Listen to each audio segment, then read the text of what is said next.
你说艾瑞克年轻有活力，跟那个死板的蒋默然完全不一样，还让我体会到了久违的恋爱的滋味。他对甜甜也好，可是没想到上个月他竟然向我求婚，这让我措手不及。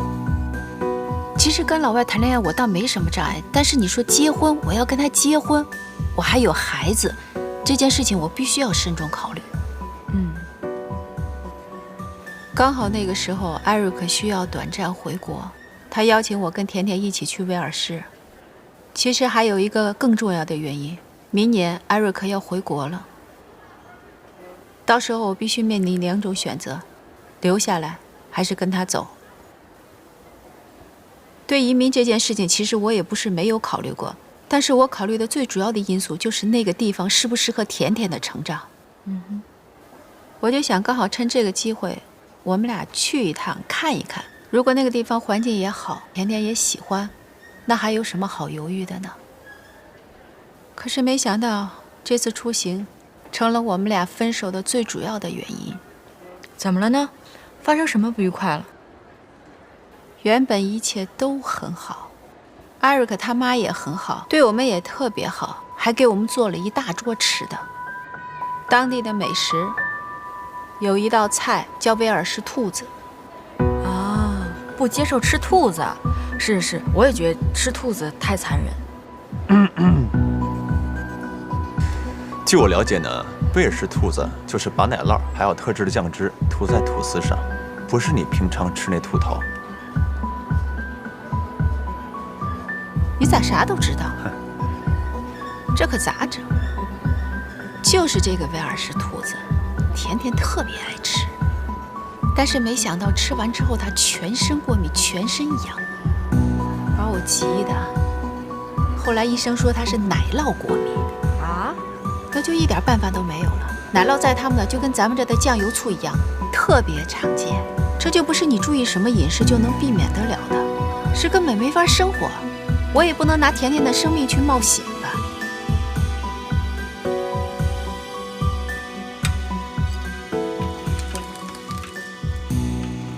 饺子好了，大小姐洗手吧。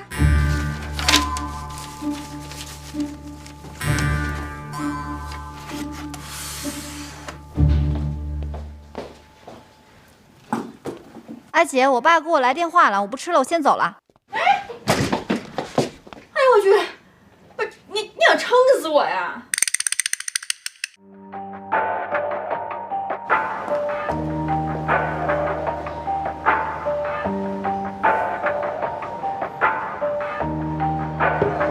进去之后听我指令，绝对不能引起顾小月的怀疑。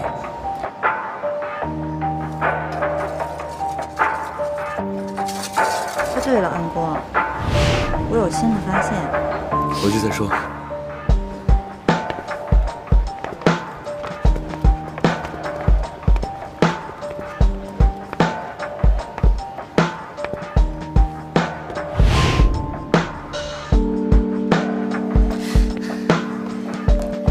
请坐，请坐，请坐。吃点什么吗？看不起。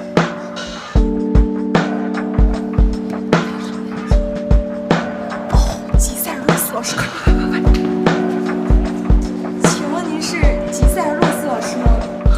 小易姐，你猜我看见谁了？你猜谁来了？鬼来了？不是，就那戴头巾那个。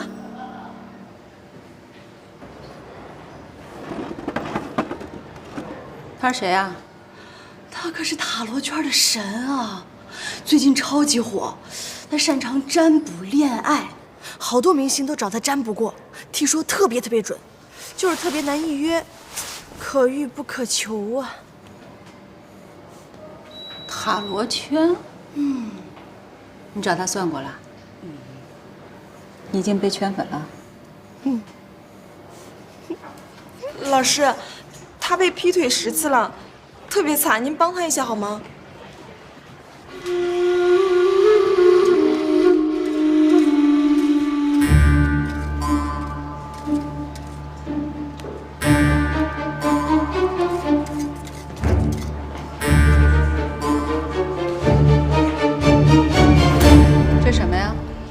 这是吉塞尔洛斯老师让我给你的。他说这张牌在感情上的解释是你在感情的世界里遇到了困惑，但是没有选择正面的解决方法。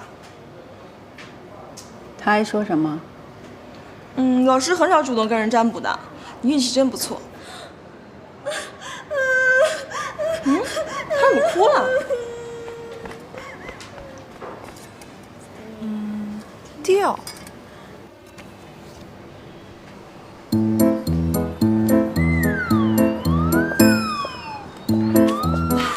谢谢老师。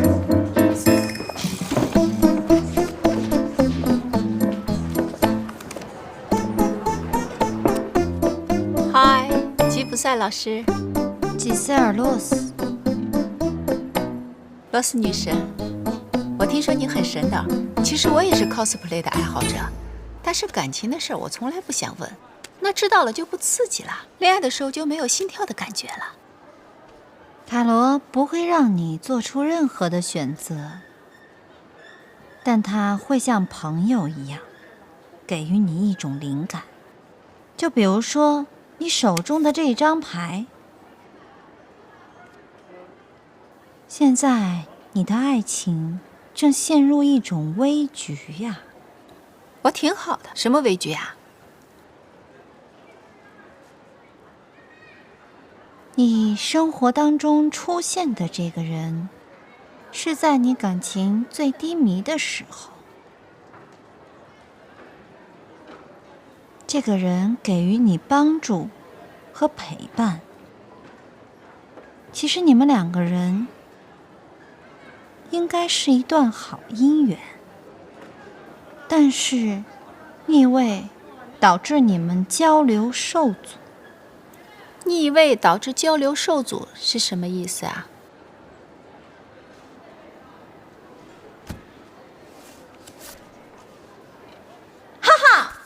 果然，你们两个人要么年龄上有很大的差距，要么就是社会地位相距甚远，再要么就是地理位置。具体的我也不太清楚。你说的没错，他在威尔士，我们俩离得特别远。果不其然，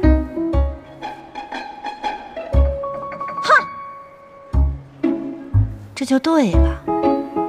力量逆位，导致了你在事业上做事果决，你取得了非凡的成就，这个大家有目共睹。但是这张牌显示了你在感情上犹豫不决，患得患失，容易做出违心的决定呀。你说的太对了，我就是这样的人。吉普赛老师，吉塞尔洛斯，罗斯女神，那我该怎么办呢？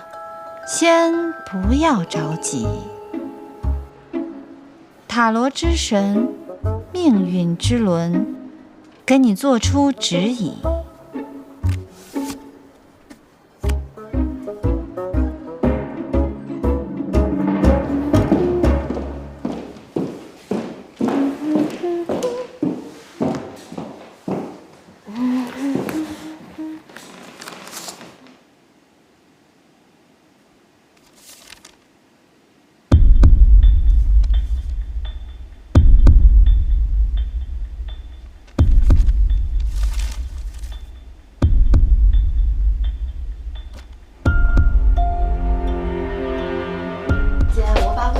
我不吃了啊！我现在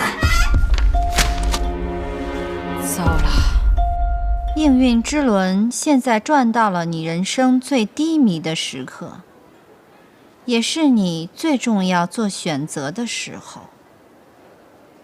现实生活当中，你一定是有不得不束缚你的东西，比如你的家人，对吧？只有放开束缚，才能赢得幸福。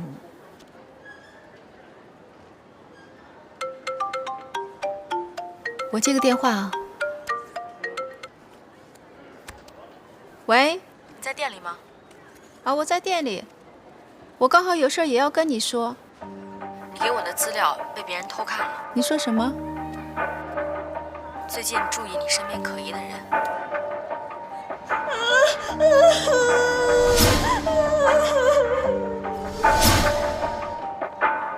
好，我挂了啊。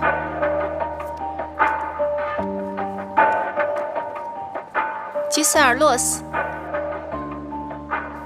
我们分手是因为我不爱他。你明明就是放不下，要不然你做那么多调查问卷干嘛呀？还有甜甜，甜甜才是你分手的真正原因吧？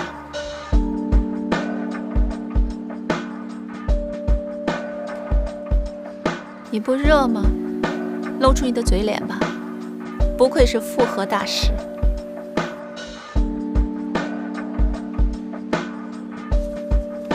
你认错了，我是吉普赛老师。姐，我算的真的很准。出去。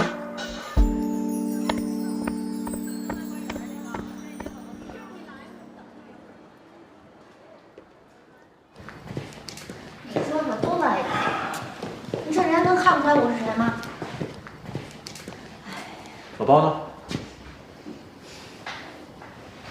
中风了你难道？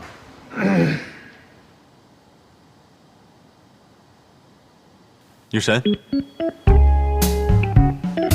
我们又见面了。你们怎么来了？我来铲除一下内奸，不行吗？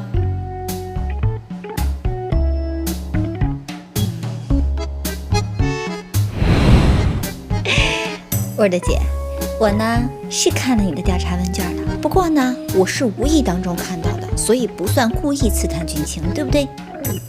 再说了，顾小艺四处去找亲朋好友去做什么调查报告啊什么，所以这不算什么秘密哦。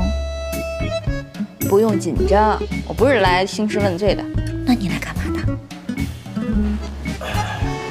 如果我没记错的话，这是你们分手大师第一次光临我们的复合事务所指导工作。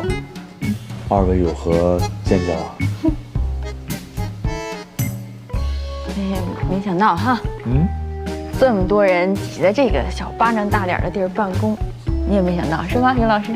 我倒是觉得还好，这里挺有生活气氛的。咱那就咱们俩太空了。对。看看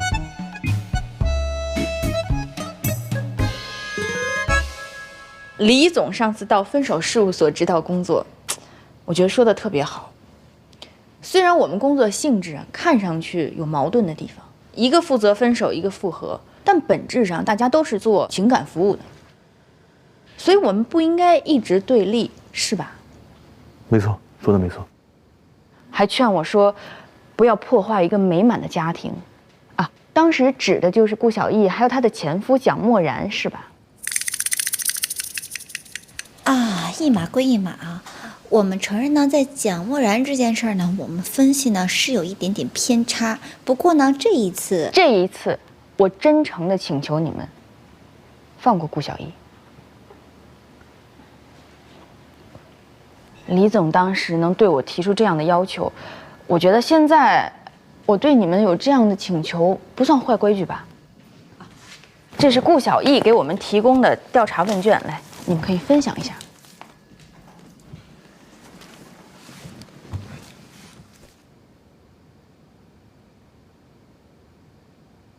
我们认为这段感情注定会成为遗憾。艾瑞克比顾小艺小8岁，一个是威尔士人，明年6月份就要回国了；另外一个是中国人，成功事业的基石完全都在国内。一个离异带小孩，一个单身，怎么才能让你们理解嘛？这样，我打一个比方，在印度北部有一家动物园，动物园为了吸引更多的游客呢，他们就让动物园里面的美洲狮和马戏团里面的亚洲狮进行杂交。结果狮子们大量死亡，然后呢？打比方这个技能不太适合你。那你说怎么比喻？比如说哈，红土和黑土两种土壤结合在一起，注定生长不出来爱情的果实。就算是长出来了，也注定是苦涩的。我觉着啊，这个影响果实的成长不仅仅是土壤，还有空气、温度、阳光、水分，对不对？先天不足，后天是可以弥补的。没错，我们呢已经调查过了，在欧洲国家，对顾小艺这种离异带孩子的独立女性是非常欣赏的，所以他的价值观对于顾小艺是有利的呀。我觉得女神说的有道理。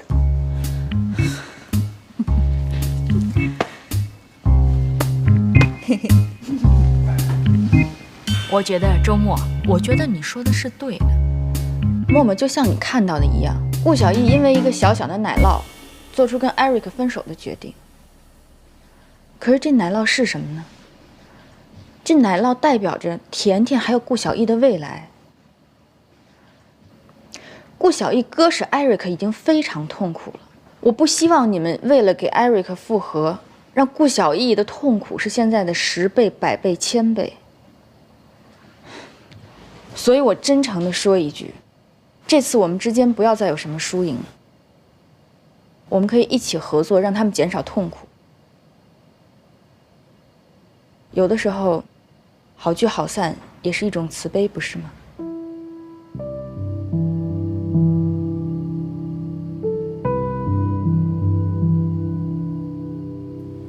周一，谢谢你能这么开诚布公，真的。其实你说的这些道理我都明白，我也非常理解，而且我非常赞同。但是不管是分手还是复合，最终的结果都不是我们能预料到的。我们唯一能做的，就是要再次了解艾瑞克，觉得这个人到底是不是能够托付终身？你觉得呢？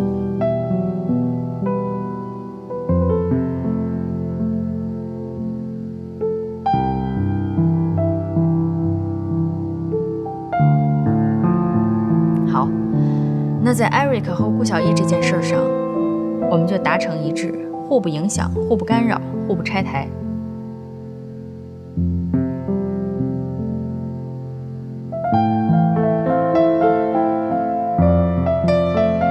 其实我比你们还希望艾瑞克是那个让顾小艺不留遗憾的人。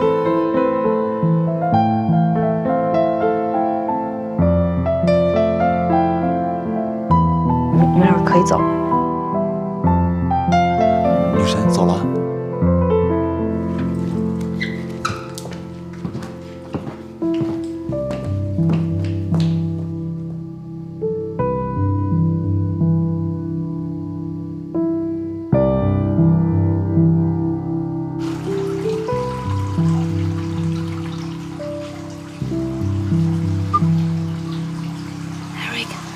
小艺找了分手大师。这么晚了。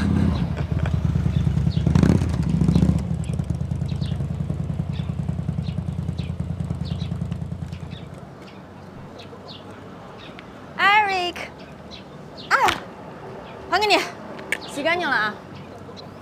谢谢。这什么情况？这是？你心情不好啊？心情非常不美丽。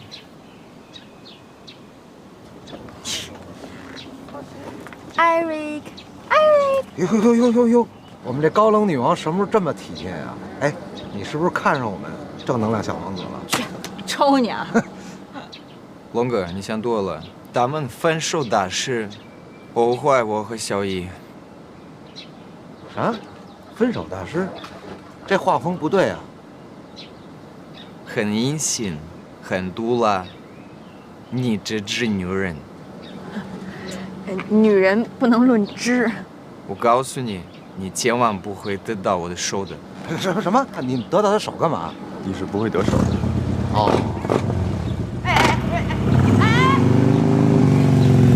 呀！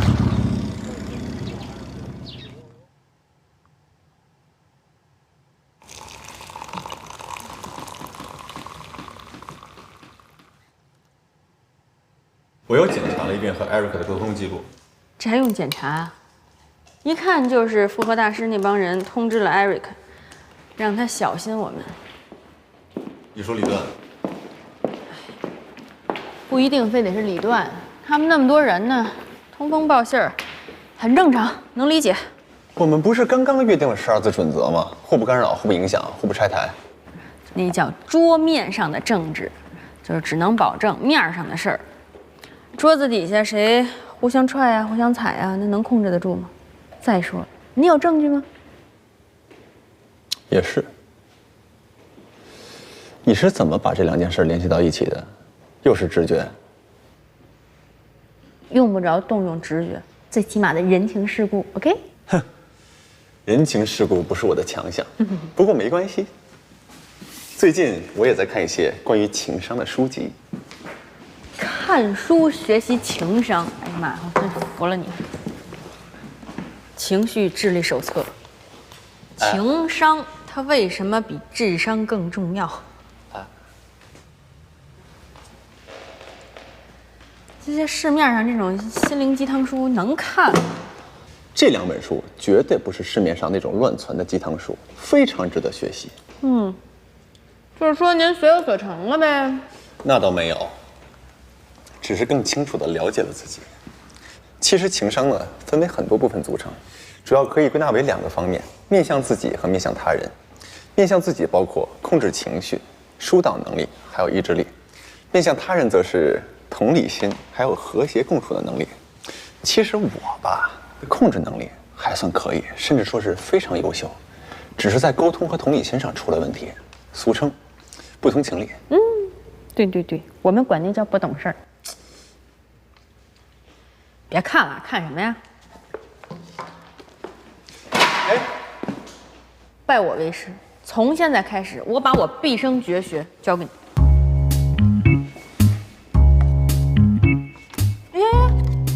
什么意思？这信不过我呀？何总，据我观察，你的情商也不高，主要体现在控制能力非常的差。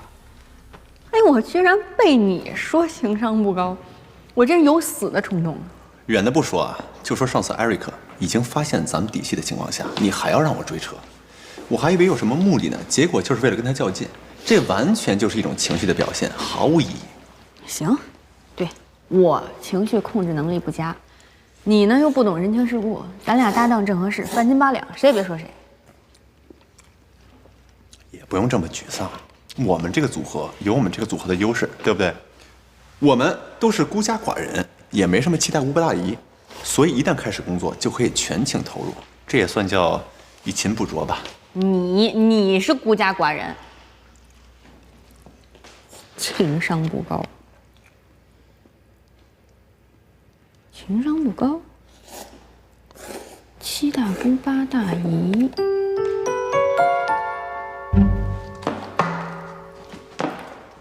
哎，去哪儿啊？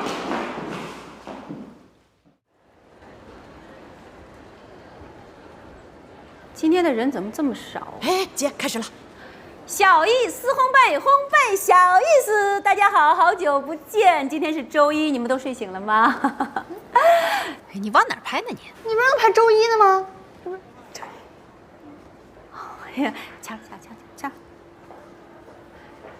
嗨，灯罩怎么没来啊？什么灯罩？你装什么傻呀？那大个儿，余光老师。哎呦，哎，不是，能不能好好聊会儿天了？我找你是说正事儿的，别打岔啊！哎呀，咱们那个 A 计划失败了。失败了？你跑到我这儿来，就是告诉我 A 计划失败了，还是你们有 B 计划？那是必须的呀。我们分手事务所那做事多周密，为了你这计划，我们已经从阿波茨德、阿佛哥一直排到了西兹。艾瑞克见没见过你们家人？还没走到那一步呢。哎，什么意思？就是说，有可能走到那一步。哎呀，你就不要挑我的语病了。当然，万事皆有可能。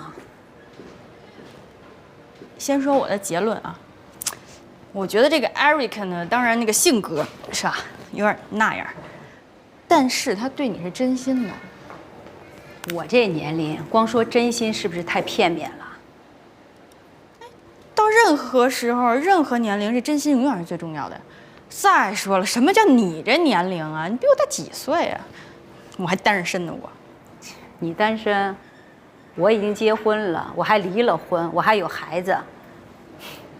上次你和蒋默然那个不幸福的婚姻，吃的就是什么亏？吃的就是观念的亏。哎，真是看不出来了。你说你表面上这么现代、这么开明，你骨子里怎么能那么保守呢？这么说吧，做面包、做蛋糕都要用面粉。如果用低筋面粉做面包，因为面粉的强度不够，就要加上小苏打、泡打粉之类的。姐，我这方面实在没天赋。你觉得你跟我说这我能听懂吗？我跟艾瑞克就相当于我是低筋面粉，他想吃面包。太多的文化差距，太大的习惯差异。你说谈个恋爱，我们可以忽略细节，但是婚姻就要面对具体。我这把年纪了，我也不想再去磨合了，我也没有时间再去冒险了。但我觉得你不应该用完成任务的心态面对爱情。大碗儿，啊，不是跟你说了别拍了吗？你不让我给你拍点那个平时的花絮吗？姐，我觉得你们俩刚刚那个对话特别好，特别富有哲理。哲理你个毛线呀！你怎么越来越不靠谱？你赶紧给我抢！掐什么呢，小易同学？嘿，东方同学，你怎么来了？哎呀，我来是告诉你一件事儿。后天我们公司年会，所有的甜品都是小易烘焙的，怎么样？我够意思吧？哇塞，那我要3KO吗？那倒不用。就这点事儿，打个电话不就完了吗？还跑一趟。我这不正好路过吗？哎，你这手能不能保养保养？天天想着干活，你得爱惜自己的身体啊！我晓得了，快走吧！哎呀，强筋能上面粉了。哎，晚上有空吗？干嘛？看电影去啊。我约了人了。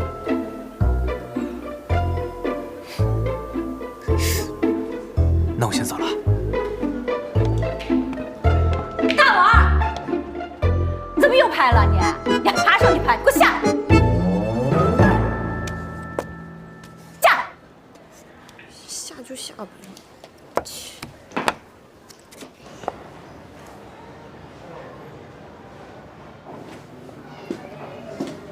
这小表情啥意思啊？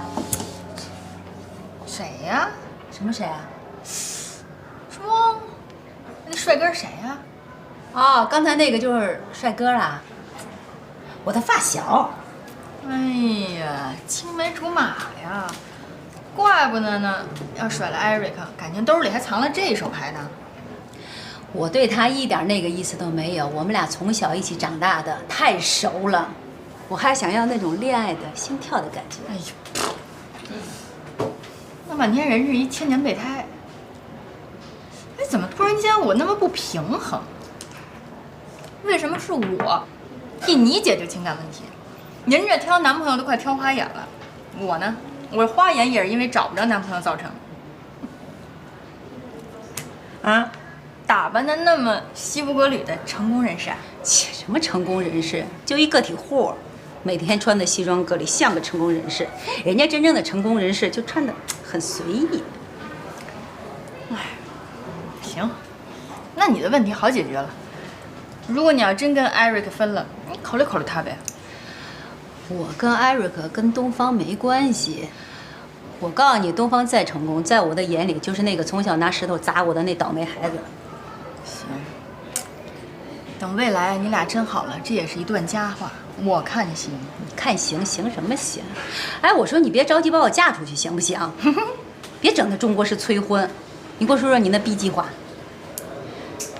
其实特别简单，咱不来中国式催婚，咱来一个中国式见家长。这就是你的 B 计划。我不是跟你说了，我们俩还没到那一步呢吗？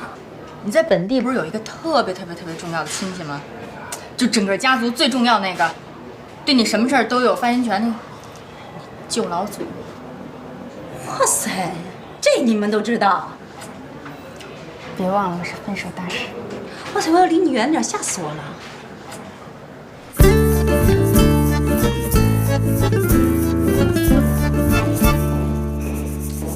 你没走？我一个孤家寡人，回去也只能是待着。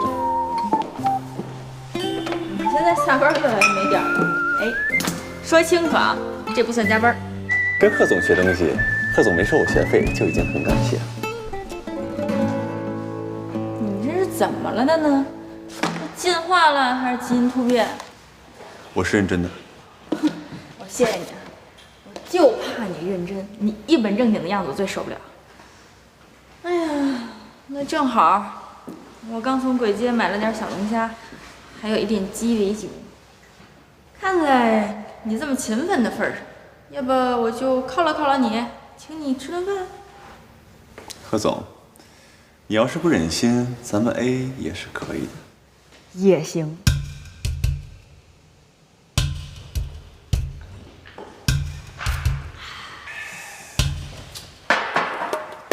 你觉不觉得咱们事务所最近业务量有所下降？你说，我们是不是应该打个广告什么的？可能这不是一个分手的季节吧。哎，这像是你说的话吗？这是歌词。我最近还学习了一些新的经典流行歌曲。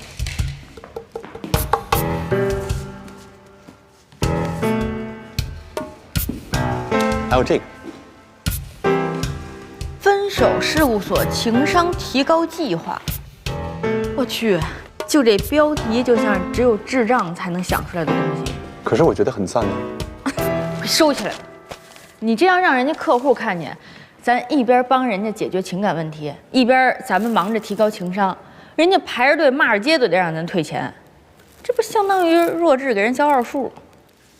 我觉得，咱们都要提高学习能力，才能胜任这份工作。我呢，需要聆听别人的故事，那你以后就都给我讲一讲你的感情故事。我怎么那么闲呢？再说了，我哪有那么多故事？我前半生悲催的那点感情经历，不早让你挖出来了？可以反复再讲嘛。哎，关于控制你情绪的方法，我想了一想，只有他们。人间词话，唐诗300首，纳兰词，请收下。还有一种方法，叫做音乐疗法。音乐疗法？你居然会弹琴？Every time you're home me, I know it's real. My heart once told me how it would feel. Why I just like you told me. Why each time you hold me.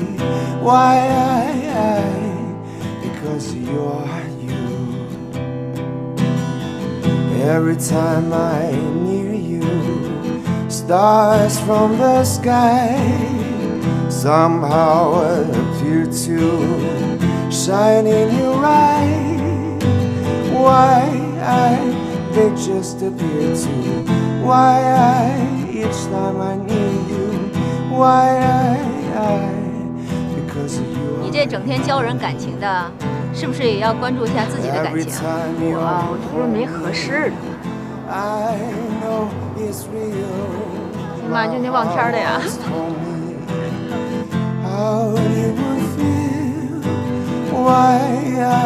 Just like you told me. Why each time you hold me. Why because you are you.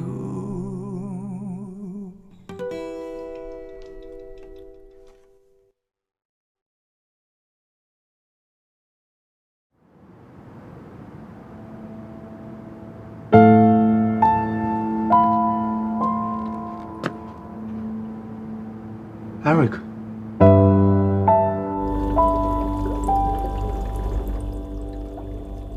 昨天顾小玉的直播，我想大家都看了吧？看完直播以后，我马上打给了烘焙坊的大碗，他告诉我说，这个男的叫东方向阳，家居10大民族企业向阳家居的老板，单身，没有婚史，和顾小艺是同级不同班的小学、中学同学。更重要的，在顾小艺和蒋默然结婚之前、离婚之后，他一直在追求顾小艺。Oh my god！ 标准的钻石王老五啊！我身边怎么没有这种人呢？哎呀，这半路杀出来一匹大黑马，还是个识途老马。艾瑞克，看明白了吗？情敌，感情的抢劫犯，抢你爱人的人，大坏蛋。这小哥们还挺自信啊。我是在想，我们就通过直播里视频的这个男的，就断定向阳一定是艾瑞克的情敌。哎，咱们是不是有点草木皆兵了，老大？而且他追了顾小艺那么久了，顾小艺根本就不 care 他，说明顾小艺觉得他连个备胎都算不上，充其量只能是个废胎。我想你们都误会了，我说的并不是东方向阳是艾瑞克最大的情敌，而是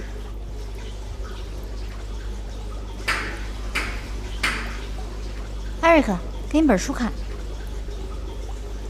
中国家庭和睦观，你给他一本中文书，他也看不懂啊。周末看出了问题的关键。东方向阳也许并不是那个潜在的敌人，但他绝对是那个敌人中的典型代表。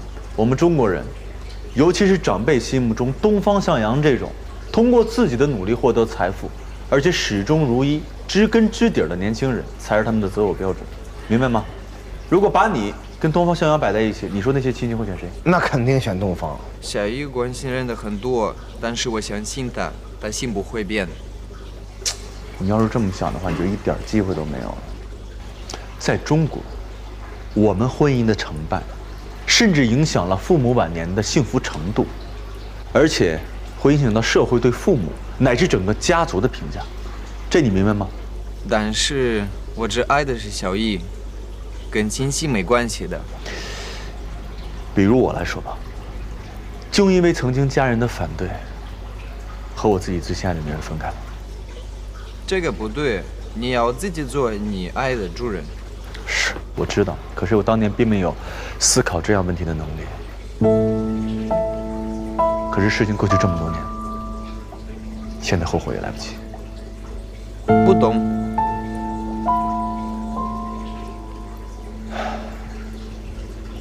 我带你去个地方看。去哪儿？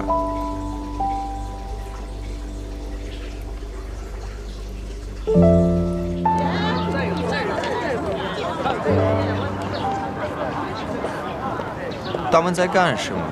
这就是中国式相亲。这里面啊，有叔叔阿姨给自己的儿子、女儿找对象相亲的，也有小叔小婶给自己的这个外甥女儿啊相亲的、找对象的，还有姥姥姥爷、爷爷奶奶给自己大宝孙、大宝孙女找对象的，可多了，什么关系都有。我还是不太懂。全世界说人当孤独和父母没关系的，积极联合。我们在威尔士孩子成年后互相爱父母，但是决定还是自己的。在威尔士啊，结婚是你们自己的事儿，可是在中国，结婚是整个家族的事儿。你呢？还是不太懂，因为这人多，在一起很辛苦的。是很辛苦啊，但是却很幸福。大家彼此了解，知道对方的情况，这样也并不孤独。不孤独有很多办法，为什么要骚扰别人？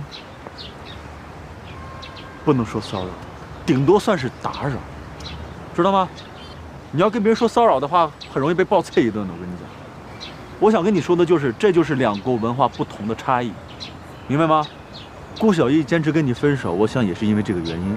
你们西方人啊，享受独立、自由，喜欢个人空间；但是在我们中国呢，喜欢热闹，彼此形成一种交织成非常复杂的关系网。当然了，也会有大量的时间消耗在人际交往上面，这样会很热闹，同时也会给彼此一种社会安全感。安全感，如果你真的要和顾小艺在一起的话，你就需要融入这样的生活。